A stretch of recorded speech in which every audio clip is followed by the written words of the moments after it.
Hey, welcome back to Feast Mode, the show in which I break my fast with a bang bang, two separate meals from two different sources, tied together by some kind of theme. It is now February 7th, and that means I am 7 days into my vegetarian month. So I haven't had a morsel of meat in the past 7 days, and I'm feeling okay, surprisingly enough. I thought I'd be dying by now. I thought I would have caved in by now, but fortunately, somehow I've been able to make it. And I wanted to have some curries.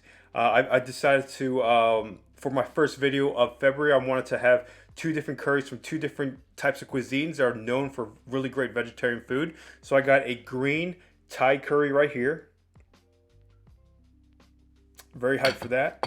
And a, what's called a Mangalorian vegetable curry from an Indian place called the Spice Club. Super hyped for that as well.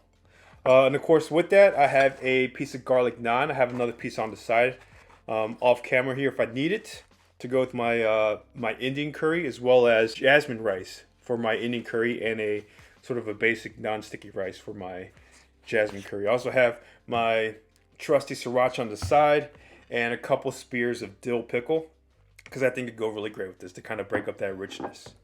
Awesome. So, jumping into it, before I jump into it, I am coming off a just over 38-hour fast. And actually, this was a pretty tough fast for me. I made the mistake of going too heavy on the carbs with my last meal, and I'll get into that in a little bit in the video.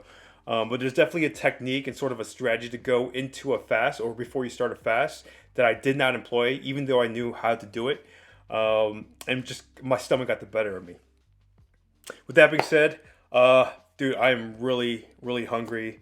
Again, this was a tough fast for me, but I'm going to break it now with this green curry and this Mangalorian curry. Let's get into it.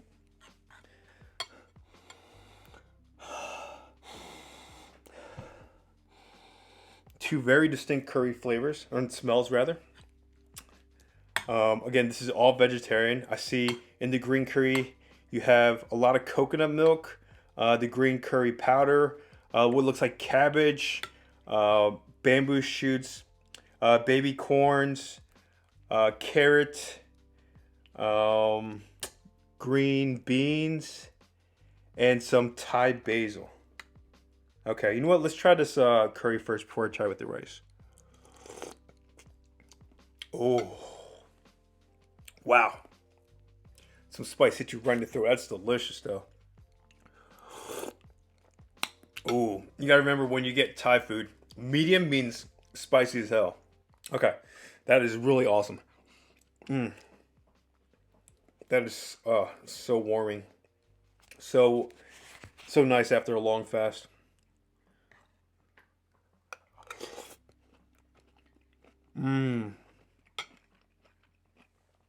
Don't even need to kick it up with the sriracha. This is perfect. Oh, man.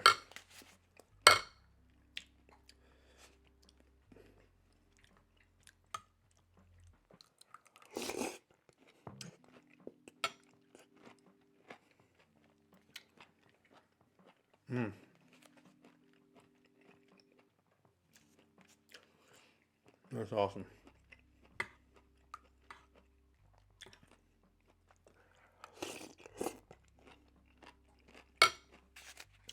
Super flavorful. Really nice heat. Just to the point of, you know, kind of feeling it, but still being comfortably spicy. The vegetables are perfectly cooked. They're tender, but they still have a little bit of bite in them. The curry itself, because of the coconut oil, it's sweet, as well as being really creamy and rich. Just perfect.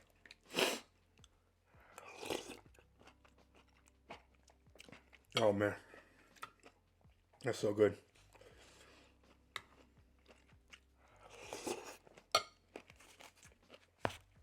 Wow.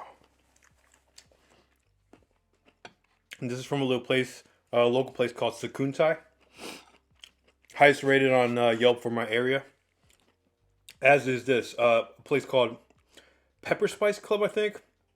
Highest rated Indian place in my area. So, had to go with the best when you're coming off a fast like this. All right, let's try this Indian curry. That naan, man, garlic naan is the best.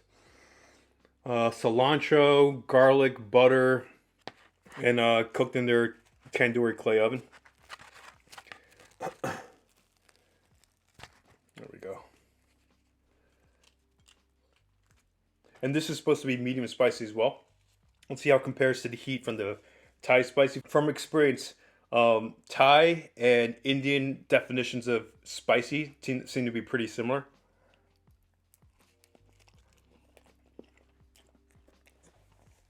Mm.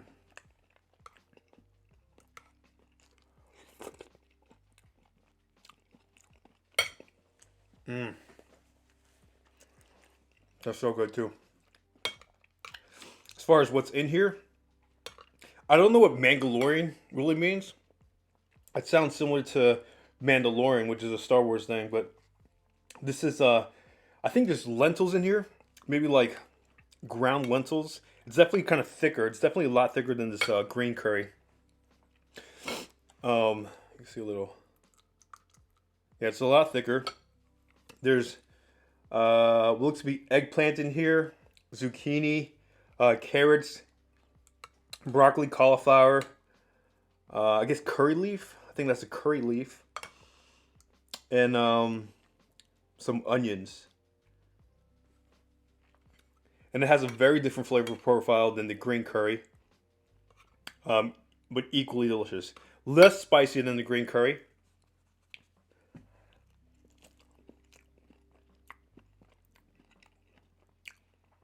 And actually a little bit creamier than that as well. I think it's from the ground lentils, kind of giving it some body. Mm. And jasmine rice. I guess jasmine basmati rice is basically the same thing. It's much looser than the Thai style rice. A little bit more fragrant as well. Oh man.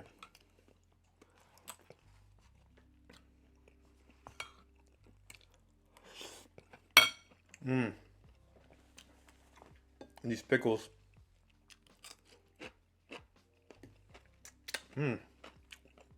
That was the right choice. That sour, sort of briny flavor of the pickle, as well as a crunchy texture.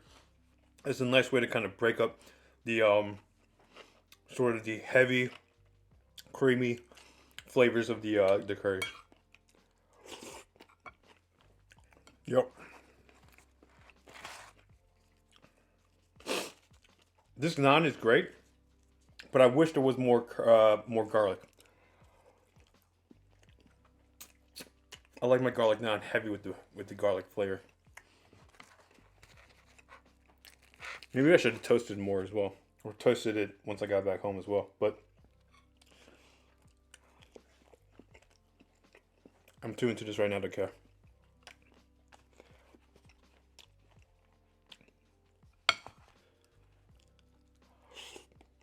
Mm.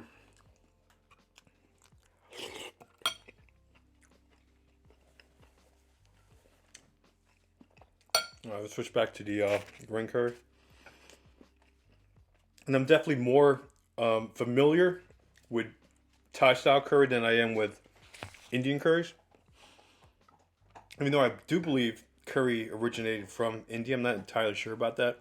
But I've just grown to love these Thai style curries. The green curries, the massaman curries, the yellow curries, the red curries. All of it's fair game. All of it's delicious.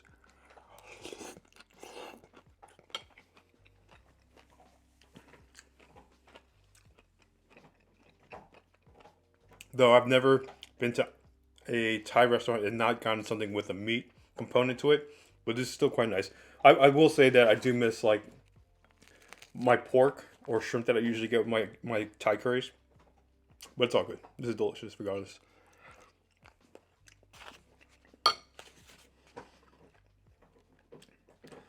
So back to what I was saying about the strategies you can partake in before leading into a fast. Mm.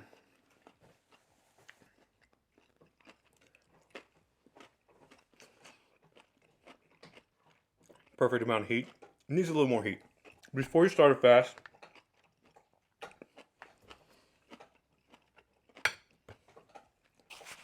hold on, sorry. It's best to go into it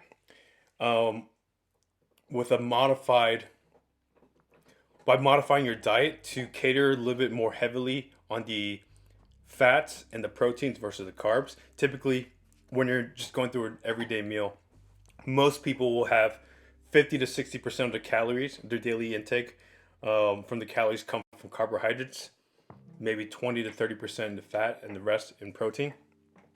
When you go into a fast, you want to kind of switch that around. And it might even be beneficial if you kind of make that switch over gradually, as opposed to going from 50% carbs to 20% carbs in one day, especially if you're new to this. Because what that's going to help you do, protein and fats are much more satiating than carbohydrates. Think about when you go to a pasta place or like a pho place and you have a bowl of pho or a bowl of pasta. You eat till you're full. 2 hours later, you want to eat again because that meal primarily consists of carbohydrates. So you feel hungrier much quicker as well.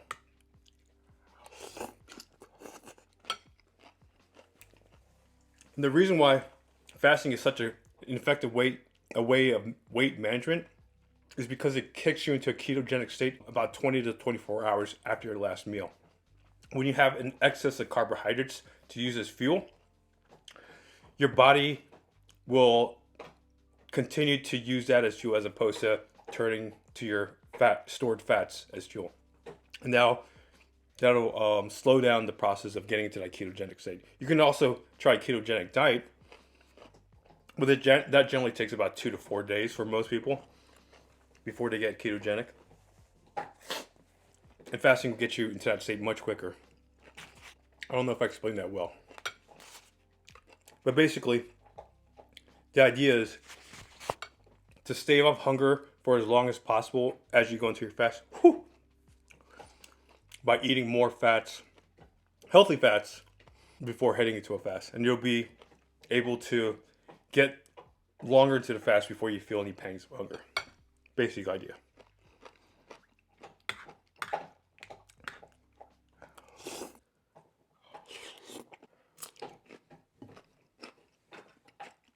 I went to Thailand. I went to Thailand 2 years ago, as well as Vietnam for 2 weeks, just to kind of sightsee and eat the food there. And I had curry a couple times. The best time I had it was on this beach in I forgot the name of the city at the moment. But yeah, they had this curry or this beach with a bunch of like the beaches are like lined with like little bars and clubs. And I found this one place to have green curry like this. Of course, that one had pork in it or chicken, and it was amazing. This doesn't quite hold up, but I think part of that experience might have been being in a different country and eating it on the beach, like right at sunset. If you're not a Thai person going into a restaurant, or even if you're not Asian, they might assume you can't handle the heat.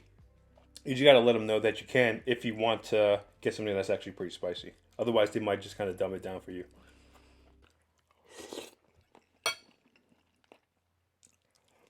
Don't remember if I mentioned that, but potatoes as well. Nice. I don't know if you guys can see this, but you guys ever gotten a pimple so big and so deep that it actually changes the shape of your face? I got one of these right now, brewing. It's a couple days away from being popped, but yeah, it's literally changed the contours of my face. It's crazy. Anyways, back to food.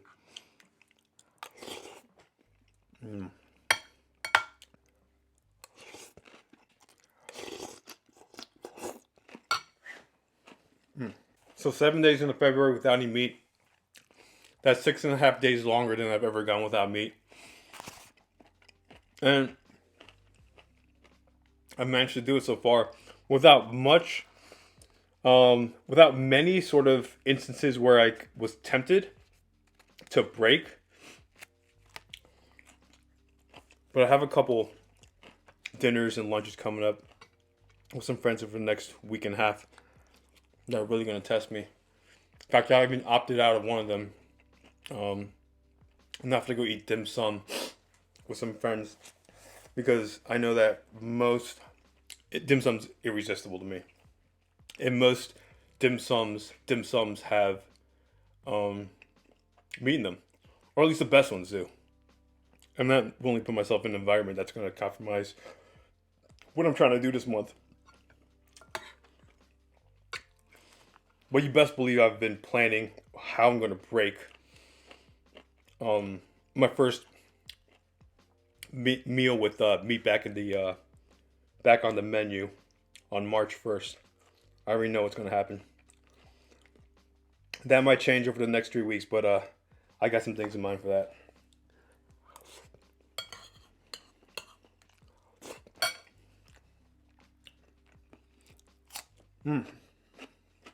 Oh,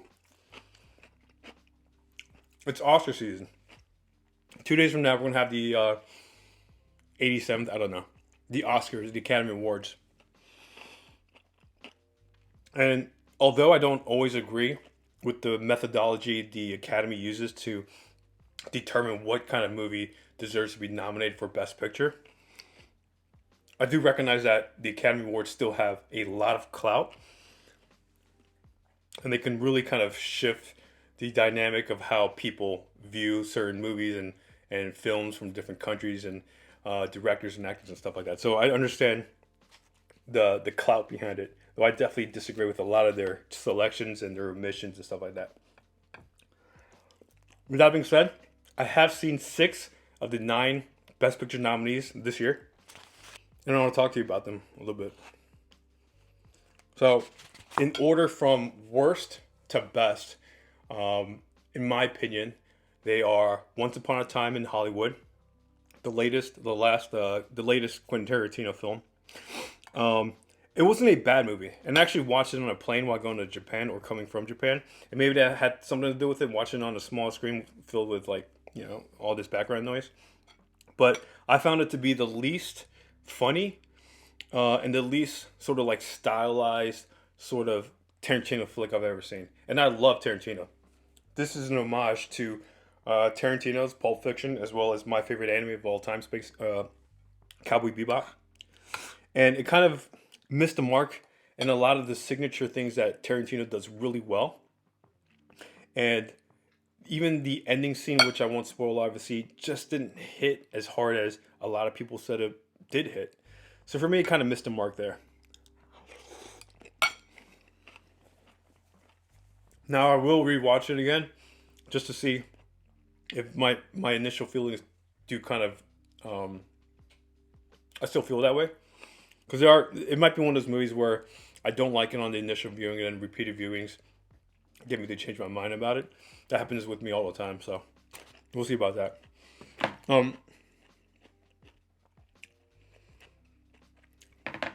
So I give that, if I were to give that a score from 1 to 10, it'd be a 7. Good, not great. Next would be The Irishman. The Irishman came out on Netflix. It's Martin Scorsese's latest film. And it's Scorsese doing what he does best, gangster films. He really understands that genre. He does it better than anybody out there, in my opinion. And The Irishman, it was really, really great. I love the characters. I love the acting from De Niro, Pacino, Bobby Cannavale, Joe Pesci. All of them were absolutely fantastic.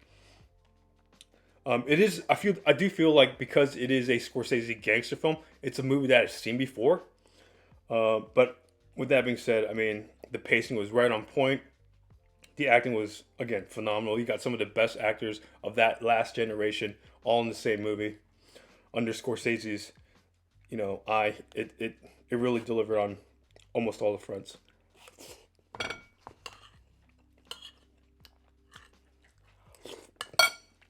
I give that one an 8 out of 10. Next up is the Marriage Story. It's a drama about a drama on Netflix by Noah Baumbach about divorce, essentially. It's called A Marriage Story, but really it could be called a divorce story and still be relevant. And it has the best performances by Adam Driver and Scarlett Johansson I've ever seen. If you guys like those actors, this is the best acting I've ever seen from these guys. And Adam Driver is quickly becoming one of my favorite actors in Hollywood today. And Scarlett's been up there for a while. She's awesome. I love how her choices include both serious dramatic roles that are really challenging for her as an actress, as well as the lighter fare that's just kind of fun, popcorn stuff. She just nails it every time. I hear she's great in Jojo Rabbit 2. I haven't seen it yet. But yeah, this is a movie that's super poignant, sad, relatable. Again, the acting is fantastic by the two main leads, but also Ray Liotta and I think Laura Linney or Laura Dern. I forget the name of that actress. I get them mixed up sometimes. But she was fantastic as well. And both of those play competing lawyers for their respective clients. And it's just phenomenal. I give that one an 8.5. Next is a two-way tie between Joker and 1917, which I just saw last week. And Joker I saw about 3 weeks ago. Both these movies are amazing. Some of the best films of the year. 1917 is a World War I movie in which a young soldier and his best friend or his friend in the army is enlisted to go across like this 6-mile span of land into no man's land to deliver instructions to another battalion of soldiers to cease fire and to pull back. Because even though that platoon is on the cusp of victory, it's actually an elaborate plan by the Germans to kind of lure them into a trap to absolutely decimate them. The unique thing about this movie is that it's shot in near real time. So that 6 miles of walking, you basically feel them walking that entire thing. And there's very few cuts in there as well. The camera just stays with the characters the whole time, and it's just like a technical marvel. If it doesn't win Best Picture, it might get an award for technical achievement. It's phenomenal. And the acting is great too. One of the main characters is actually King Tommen from Game of Thrones. And his performance was shocking. I did not know he could act. And Joker, y'all know about Joker. Set in a much more sort of a realistic tone than something like Wonder Woman or Superman or even The Dark Knight. In fact, there's no mention of Batman at all. There is a young Bruce Wayne, but there's no like allusion to him being, the Dark Knight. And this movie, much like the my number one pick for the year, is basically a study of classes of people on the opposite spectrums of the socioeconomic ladder and how that can lead to a violent clash between the two classes. Joaquin Phoenix, I think, is a shoo-in for Best Actor of the Year. He absolutely kills it. He really embodies the Joker and makes him like the sad, sort of sympathetic character, which some critics had a problem with because in the end he's a psychotic murderer. This man became this way because he had mental issues that society just ignored, and it led him down this spiraling path to where he just couldn't take it anymore. And he just broke at one point and just lashed out. So I give both 1917 and Joker a 9. Which only means my number one choice could only be one thing: Parasite. Parasite is one of those movies that once the movie ends, you just kind of sit there in awe, in shock, and just kind of let it sink in. And then you look around the theater that you watched it in, and you realize that everybody else is kind of in the same sort of state. This is one of the best movies I've ever seen. It's easily in my top 20 all time, maybe top 10 all time. And one of the best movies I've seen in years. And similar to Joker, it's a movie that addresses the great divide between the very poor and the very rich, and a family of very poor people, I think they were called the Kims, are trying to infiltrate their way into a very rich household so they can kind of feed off them. Thus the movie title Parasite. And it's by South Korean actor Bong Joon-ho, who's been doing this for quite a while now. He's one of the best directors in Korea. I would put him in one of the top 10 to 15 directors in the world right now. I've seen his entire body of work. And this is his best piece. And it's just amazing. The actors and actresses are incredible in this. Perfectly cast. Song Kang-ho works with Bong Joon-ho all the time. He's the father figure of the Kims. Most of the other actors I've seen as well before in other films and TV shows.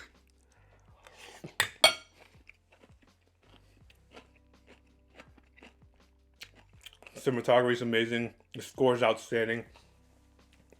The plot is just amazing. You will be shocked, and you will love it. So give it a shot. It's out now to buy or rent. Yeah, my movie of the year, my movie of the past 5 years, Parasite, but Bong Joon-ho, 10 out of 10.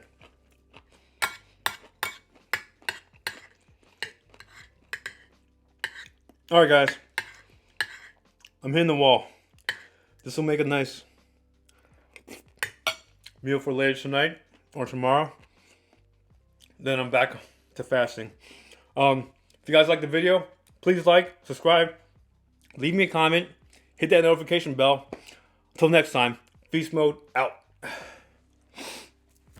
Started out with half and I flipped it into double.